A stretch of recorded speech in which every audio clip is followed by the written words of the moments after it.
தமிழ்நாடு அரசியலில் திடீர் அதிரடி திருப்பம். தமிழக முதலமைச்சர் விஜயை இழிவாக பேசியதாக கூறி திமுக இளைஞரணி செயலாளரும் சட்டமன்ற எதிர்க்கட்சித் தலைவருமான உதயநிதி ஸ்டாலின் கைது செய்யப்பட்டுள்ளார். கோட்டை வட்டாரத்தையே உலுக்கியுள்ள இந்த கைதின் பின்னணி என்ன, அவர் மீது பாய்ந்துள்ள அந்த 9 சட்டப்பிரிவுகள் என்னென்ன விரிவாக பார்க்கலாம்.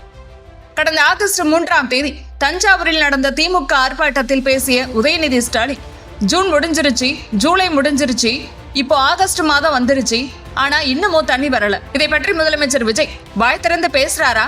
இல்ல. எங்க தண்ணீர் வருதோ இல்லையோ அங்க தண்ணீர் வரணும், நான் காவிரிய சொன்னேன் என முதலமைச்சர் விஜய் குறித்து இரட்டை அர்த்தம் தொனிக்கும் வகையில் விமர்சித்து பேசியிருந்தார். எங்க தண்ணி வருதோ இல்ல அங்க தண்ணி வரணும், காவிரி சொன்னேன்.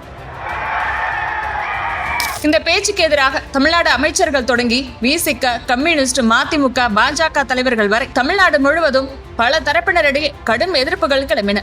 இதனைத் தொடர்ந்து தமிழக வெற்றி கழகத்தின் மகளிர் அணி சார்பாக தஞ்சை காவல் நிலையத்தில் அதிகாரப்பூர்வமாக புகார் தரப்பட்டது. அந்த புகாரின் அடிப்படையில் உதயநிதி ஸ்டாலின் மீது பெண் வன்கொடுமை தடுப்பு சட்டம், தகவல் தொழில்நுட்ப சட்டம் மற்றும் பாரதிய நியாய சன்ஹிதா ஆகியவற்றின் கீழ் 9 கடுமையான பிரிவுகளில் வழக்கு பதிவு செய்யப்பட்டு தற்போது அதிரடியாக கைது செய்யப்பட்டுள்ளார். அந்த பிரிவுகள் என்னென்ன தெரியுமா?